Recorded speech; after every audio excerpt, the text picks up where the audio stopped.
Hi అండి. Welcome back to process సోదిప్. ఎలా ఉన్నారు అందరూ? బాగున్నారు కదా? సో ఎప్పుడు రొటీన్‌గా కాకుండా కొంచెం డిఫరెంట్‌గా టిఫిన్స్ తింటే అప్పుడప్పుడు చాలా బాగుంటుంది. పిల్లలు కూడా ఎంతో లైక్ చేస్తారండి. సో ఎప్పుడు పండగలకే కాదండి, అప్పుడప్పుడు కూడా చేసుకోవాలి ఇలాంటి వంటలైతే. ఏంటి అవి అనుకుంటున్నారా?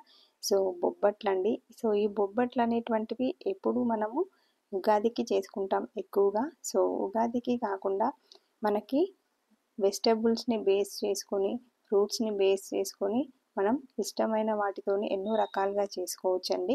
సో ఇది నేను దేంతో చేశాను అంటే స్వీట్ పొటాటో అనమాట. వీటిని మోరంగడ్డలు అని కూడా అంటారండి. వీటిని ఇలా చక్కగా కడిగేసుకొని, పెద్దగా ఉంటే కొంచెం కట్ చేసుకొని, కొంచెం సాల్ట్ అండ్ ఒక గ్లాసెడ్ నీళ్ళు వేసుకొని ఉడికించుకోవాలి ఇలా మెత్తగా. ఇలా ఉడికినటువంటి వాటిని పొట్టు తీసేసి చక్కగా మ్యాష్ చేసుకోవాలండి. ఇలా మ్యాష్ చేసుకున్న దాన్ని పక్కన పెట్టేసుకొని స్టవ్ పైన ఒక ప్యాన్ అయితే పెట్టేసి అందులో మనకి సరిపడా బెల్లం అండి. సో స్వీట్ పొటాటో ఆల్రెడీ స్వీట్గా ఉంటుంది కాబట్టి బెల్లం అనేటువంటిది అయితే అంతగా అవసరం ఉండదండి. కాబట్టి తక్కువగానే పడుతుంది మనం తీసుకున్న క్వాంటిటీని బట్టి.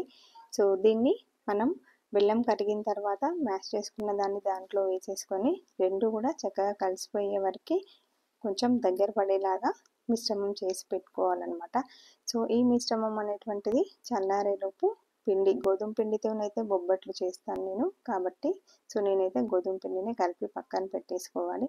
సో అది చల్లారిన తర్వాత యాజ్ యూజువల్ తెలుసు కదా మనకి, సో చపాతీ ముద్దకి తీసుకున్నంతగా తీసుకొని దాన్ని సేమ్ సైజులో మనం తయారు చేసుకున్నటువంటి మిశ్రమాన్ని అయితే తీసుకొని సో చక్కగా దాని మధ్యలో పెట్టేసుకొని ఒక కవర్ పైన పెట్టి నూరుకోవడం అండి. సో అన్నట్టు మర్చిపోయాను, దీని యొక్క ఉపయోగాలు ఏంటి అంటే మరి స్వీట్ పొటాటోవి సో మనకైతే రిచ్ ఫైబర్ ఉంటుంది, విటమిన్స్ అనేటువంటివి ఉంటాయి. విటమిన్ ఏ, సి అండ్ ఈ ఉంటాయండి. సో విటమిన్ ఏ దేనికి యూజ్ అవుతుంది మనకి? ఐ విజన్కి హెల్ప్ చేస్తుంది. విటమిన్ సి దేనికి యూజ్ చేస్తుంది మరి? సో ఇమ్యూనిటీ పవర్ని, అదేవిధంగా స్కిన్ గ్లోయింగ్లో విటమిన్ ఈ కూడా స్కిన్ గ్లోయింగ్లో మనకైతే యూజ్ అవుతుందన్నమాట. సో ఇన్ని విటమిన్ యూజెస్ ఉన్నటువంటిది, ఫైబర్ ఉన్నటువంటి ఫుడ్ని ఎందుకు మనం యూజ్ చేయకూడదు? మరి తప్పకుండా యూజ్ చేయండి.